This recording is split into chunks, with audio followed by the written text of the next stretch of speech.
बिस्मिल्लाहिर्रहमानिर्रहीम। शुरू अल्लाह के नाम से जो बड़ा मेहरबान और नहायत रहम करने वाला है।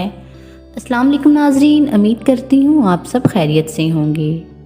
इस्लामी दयानत का अजीब वाक़या। कांदला में एक मर्तबा एक ज़मीन का टुकड़ा था। इस पर झगड़ा चल पड़ा। मुसलमान कहते हैं कि ये हमारा है, हिंदू कहते थे कि ये हमारा है। चुनाचे ये मुकदमा बन गया, अंग्रेज़ की अदालत में पहुंचा। जब मुकदमा आगे बढ़ा तो मुसलमानों ने ऐलान कर दिया कि ये ज़मीन का टुकड़ा अगर मुझे मिला तो मैं मस्जिद बनाऊंगा। हिंदुओं ने जब ये सुना तो उन्होंने ज़िद में कह दिया कि ये टुकड़ा अगर हमें मिला तो हम इस पर मंदिर बनाएंगे। अब बात दो इंसानों की इनफराद थी, लेकिन इसमें रंग इज्तमाई बन गया। हत्ता कि इधर मुसलमान जमा हो गए और उधर हिंदू इकट्ठे हो गए और मुकदमा एक ख़ास नौयत का बन गया। अब सारे शहर में कत्लो गारत हो सकती थी, खून खराबा हो सकता था। तो लोग भी बड़े हैरान थे कि क्या नतीजा निकलेगा। अंग्रेज़ जज था, वो भी परेशान था कि इसमें कोई सुलह और सफाई का पहलू निकाले। ऐसा ना हो कि ये आग जल गई तो इसका बुझाना मुश्किल हो जाए। जज ने मुकदमा सुनने की बजाय एक तजवीज़ दी कि कोई ऐसी सूरत है आप लोग आपस में बातचीत के ज़रिए मसला हल कर लें। हिंदुओं ने एक तजवीज़ पेश की कि हम आपको एक मुसलमान का नाम तन्हाई में बताएंगे, आप अगली पेशी पर इनको बुला लीजिए और इनसे पूछ लीजिए। अगर वो कहें कि ये मुसलमानों की ज़मीन है तो इनको दे दीजिए, और अगर वो कहें कि ये मुसलमानों की ज़मीन नहीं हिंदुओं की है तो हमें दे दीजिए।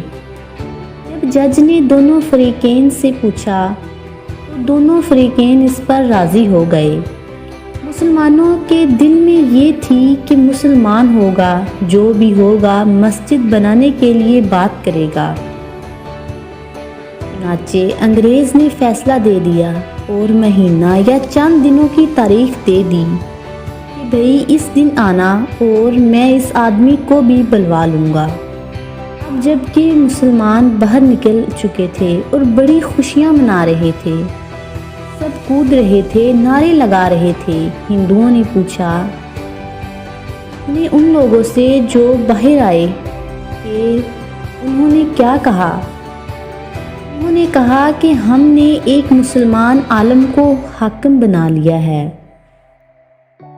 कि वो अगली पेशी पर जो कहेगा इस पर फैसला होगा।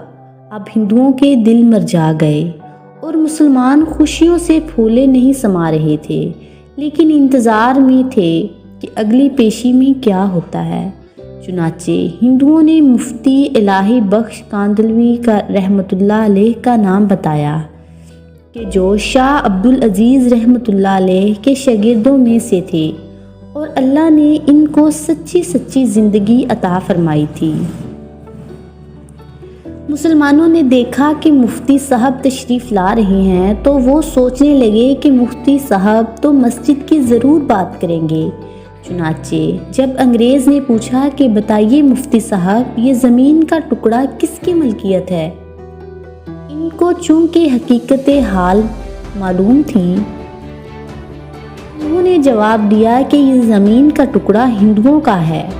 अब जब उन्होंने ये कहा कि ये हिंदुओं का है तो अंग्रेज़ ने अगली बात पूछी कि क्या अब हिंदू इसके ऊपर मंदिर तमीर करवा सकते हैं। मुफ्ती साहब ने फरमाया जब मलकियत इनकी है तो वो जो चाहे करें, घर बनाएं या मंदिर बनाएं, ये इनका इख्तियार है।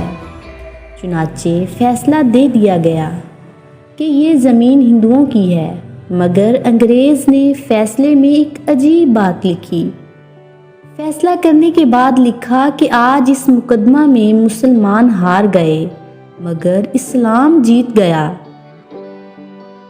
انگریز نے یہ بات کہی تو اس وقت ہندوؤں نے کہا کہ آپ نے تو فیصلہ دے دیا، ہماری بات بھی سن لیجئے۔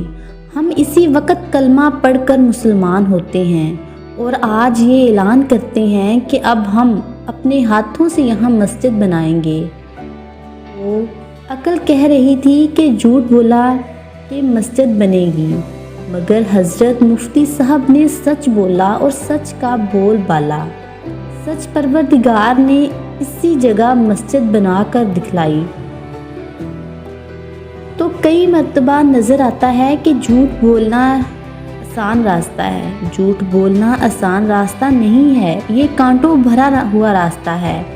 جھوٹے سے اللہ تعالیٰ نفرت کرتے ہیں، انسان نفرت کرتے ہیں، انسان اعتماد کھو بیٹھتے ہیں۔ ایک جھوٹ کو بولنے کے لیے کئی جھوٹ بولنے پڑتے ہیں، لہٰذا جھوٹی زندگی گزارنے کی بجائے سچی زندگی کو اپنے اختیار کیجیے اور اس پر پروردگار آپ کی مدد فرمائے گا۔ امید کرتی ہوں آپ کو یہ ویڈیو پسند آئی ہوگی۔ سانسوں نے وفا کی تو اگلی بار ایک اور ویڈیو لے کر آپ کی خدمت میں حاضر ہوں گی۔ اللہ پاک آپ کا حافظ و ناصر ہو۔ ہنستے رہیے، مسکراتے رہیے، دعاؤں میں یاد رکھیے۔ تب تک کے لیے اللہ حافظ۔